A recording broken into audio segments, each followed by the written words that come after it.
Well, what's up guys? My name is ESO and welcome back to the channel. Bethesda smashed it at this year's E3. They outdid themselves. And I wanted to start off by making a video condensing all of the details about Fallout 76 into one video.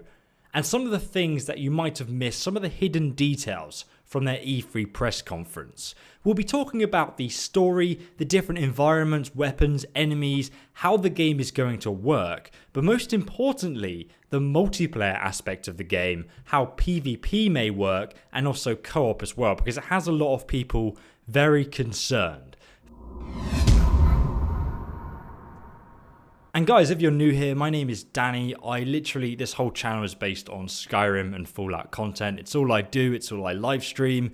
Pretty much everything is walkthroughs, guides, weapon locations, everything. You can find it here, even character builds as well. So if you want to go ahead and subscribe if you're interested, also press that little bell icon as well, then YouTube will notify you whenever I release a new video. And guys, I'm actually going to be giving away a few copies of Fallout 76 in this video, so make sure you stay tuned if you would like to win. Firstly though, I just want to give a quick introduction about Vault 76 because the location is in West Virginia. And the story goes that the vault and its occupants are released 20 years after the bombs fell, and that day is today when the game starts. So you can grab your Pip-Boy and head out the vault door to enter the wasteland.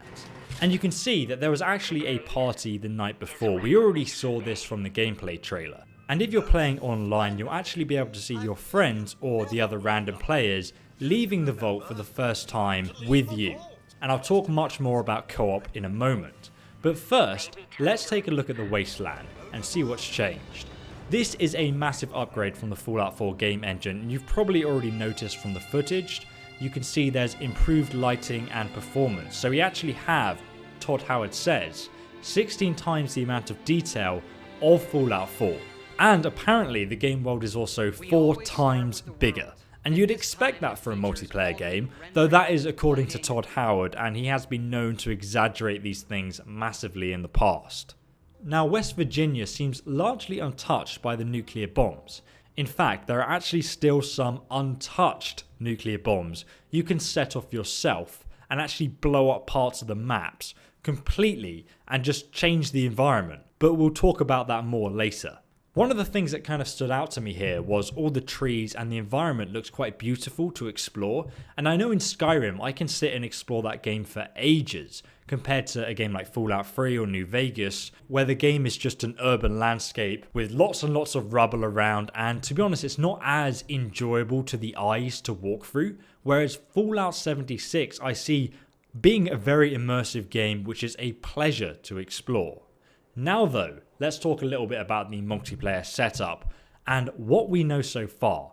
Firstly, there will be a beta testing phase for Fallout 76, and I'm guessing this starts next month based on the Amazon leaks and so on, but I'll confirm that in the description below. As soon as I know, I'll update it. The game itself is being released this year in November the 14th. That is not that far away to stress test and get the feedback, so I'm sure that beta test will be starting pretty damn soon. Now, Todd did a very poor job of answering my worries for Fallout 76 multiplayer, but he did make clear that you can experience the game solo, but that it would be easier with friends. And I'm not sure yet if the difficulty goes up with the more players you have, if more things attack you and so on. We'll see as time progresses.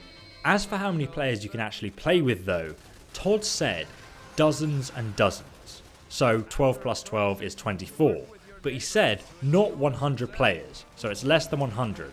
So I take that as meaning you can play with up to 24 players at once. So it's quite a lot. He also confirmed that they will have dedicated servers to host us. This basically means no laggy peer-to-peer connections. They're going to spend money on it, and they're going to be supporting these servers for years to come apparently. I am, however, not sure yet if we can host our own private server where we can just invite our own friends to play with. I am, however, very convinced that Bethesda would have that feature. All RPG players love having their own perfect world just shared with their closest friends, their non-destructive friends. Not many people are going to want to share a public server with 24 random people that are just griefing or blasting the crap out of each other and ruining their settlements while you're trying to do some quests. But Todd Howard did say that your character is a constant, so you can level up your character in a solo game and take him to any other server with all of his weapons and armor, and if you want to try out player versus player, that seems to be your choice. That does make me wonder though, will you be able to use console commands to edit your health and then jump into a public server with 20,000 health? Or will they somehow police that or just stop you using console commands? You will notice though that the PvP system has bounties. We can see here that the other player who has attacked us is worth 10 caps. And during the battle, it's actually an interesting moment where we crouch down and we count as hidden, but clearly the other player is a player and they know that we're there. I don't know how the stealth mechanic will work with other people, if I'll be invisible up to a certain point until they can see me, or how that's going to work. Surely stealth is going to be pretty useless against another player. But the game does have a downed mechanic, and clearly if you're with your friends, one of them could come and rescue you at this point. But after we kill the other player, we're rewarded with a bunch of caps. Now, I'm not so sure if he was just carrying 2,000 caps, or why you get that many, but it seems that player killing is actually a very good way of making money, because that was an easy 2,000 caps. I don't think you lose stuff upon death. I'm not actually so sure how it works. They've probably done it a bit like the Elder Scrolls Online, where your armor and weapons deteriorate and you have to go and repair them if you die, but we'll see how that works. Now let's talk about nuking other players, because Bethesda have added a bunch of secret nuclear missiles around the map, which you can acquire the launch codes for. Notice that a team of players is going in a squad and they're all over level 50. So it's probably going to be like end game content when these codes appear, and they're going to be hard to find and obtain, because we can see in the gameplay that they're found on random enemies, meaning that they'll probably be quite hard to collect and obtain all of them. But once you have enough, you can head over to the launch facility and launch the damn nuke. That's pretty goddamn epic. Or is it? Yes and no. Firstly, we see here on the map, the blast zone is pretty damn big, and you can center it over a location, and it looks like you can place it pretty much over any location you feel like. If we pause here though, we can see there is a whole location here with buildings. It's a town. Once the nuke hits it, it's going to get flattened and the whole environment is going to completely change. You can actually then see the same landmark buildings as the players then go and explore the Fallout zone. There are also lots of high level enemies there too, and of course some of the buildings are still going to be intact after the blast. This makes me wonder though, does every single location have a before and after nuclear blast setup? Because otherwise you would only be able to bomb certain areas.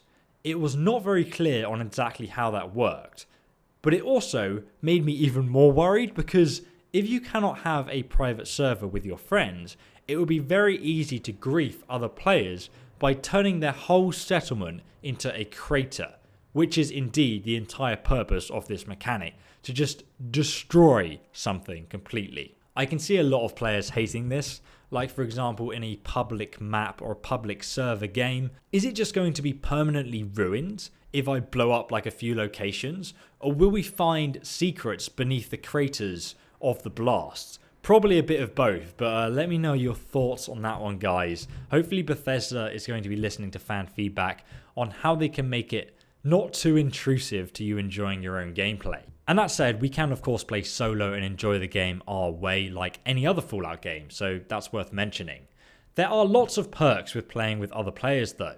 Bethesda have added an emote wheel so you can communicate with others visually. In terms of communication in general, I don't know if they're going to have voice chat or they're just going to rely on the standard voice comms on PS4 and Xbox, and obviously most people use Discord when it comes to Steam. They even added a group picture with filters so you can pose and take a selfie in front of your kill. Just fun little gimmicks that make it enjoyable to play with other people and share your experiences. I think a lot of you are probably wondering though, is the solo experience going to be good? Well, I think yes, but mostly no. Todd says that in the story you'll follow the Overseer's directions to explore all of Fallout 76's different environments. And there are lots of different environments to explore. I think he said there were like 5 or 6. But if you take Fallout 4 as an example, the settlement system takes up half of the locations in the game, basically. But if you don't want to build a settlement or if you're not interested in it, these locations are pretty much a waste of space and they remove what could have been a potentially very interesting quest location. In that sense, it sucks a lot of content out of the game, and I feel that Fallout 76 will suffer the same fate. If you're playing with your mates, it's definitely a good thing and it won't really matter. But if you're hoping for a typical Fallout experience, I don't think it will be as fulfilling as previous Fallout titles. Because this game is about the multiplayer. The whole presentation was about the multiplayer and how the mechanics interact with other players. It wasn't about the solo experience at all. The only little bit of lore and story we got was at the start of the video. I don't think that's what this game is about. It will definitely have solo mechanics, and I'm sure Bethesda have put that in, but the focus is clearly going to be on the multiplayer. That's what this game is about. As far as settlement building goes though, the game has a camp system where you can deploy your camp for a certain amount of caps. It enables you to then set up a workstation to help you survive. Todd did label the game as a softcore survival game, but maybe they will add a hardcore version later on that we have to pay for in the Creation Club. You can also build settlements in larger locations too, and it seems it's been expanded even further, with the different types of walls and mechanics that you can use to build stuff. Also, the enemies attacking your settlement seems to be much better from what was in Fallout 4. It actually looks difficult and challenging. You've got multiple people defending from different bosses. I'm going to go into detail about all the new weapons and armors in another video though. If you guys are looking for a bunch of friendly people to play with, including myself, I recommend checking out my Discord channel. Discord are actually sponsoring me and helping me give away a few copies of Fallout 76 on my Discord server. You can find a link to it at the top of the description down there. And once you're there, just head over to the Fallout 76 competition section and type in /enter in the chat to be within a chance of winning. If you do win, you'll also have the opportunity of playing with me in my live streams. I'm also planning on doing some organised PvP tournament matches where there are going to be 3v3, also all versus all. We're just going to go crazy. I know we were kidding about Fallout being a Battle Royale game, but I'm literally going to set up a Fallout 76 Battle Royale game. So if you're still active on my server around November 14th, when the game comes out, you will definitely be invited. I'm going to be hosting quite a few of them. They're going to be crazy fun. The only thing I'm worried about with Fallout 76 is modding, because the leak that revealed all of the information about this game that I previously made a video on also stated that the game was only going to have Creation Club and no external mods. Now, considering everything else in that leak was true, I think Bethesda are going to enforce Creation Club on us with Fallout 76, especially considering it's a multiplayer game, and therefore, when someone installs a mod, it's going to be supported for every single person on multiplayer because it's set up by Bethesda. So, that means there's going to be microtransactions in this game. I don't know if it's going to be pay to win. For example, if we're playing PvP and there's a new Creation Club weapon that comes out that's really powerful, is it going to be pay to win? I bloody well hope not, because that will really ruin the game for me. I know Fallout isn't about PvP at all anyway, but it does worry you that those type of things may exist in the game, but keep an eye out for it, guys. It's going to be something that does affect us.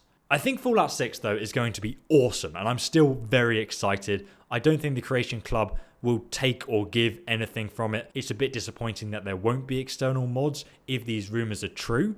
I just hope that we get private servers with invites only. Bethesda also teased the Elder Scrolls 6 and a new Elder Scrolls mobile game called Blades, which looks actually really, really good, and I'm not kidding. I'll be releasing in-depth videos on those shortly, so make sure you subscribe and press the bell icon, then YouTube will tell you as soon as they come out. But thanks for watching, guys. Thanks so much for all your support on my live stream as well. I was live streaming to over 6,000 of you guys, and it was absolutely awesome to share my passion and enthusiasm with you guys. Sorry that my mic messed up halfway through. I really need to buy a new one. I just, when I have the money, I'll sort it out and fix my computer and everything. And if you want, you can support me on Patreon. I'm actually going to be hiring somebody else to work with me come September is the plan. So all your donations mean the world to me right now, guys.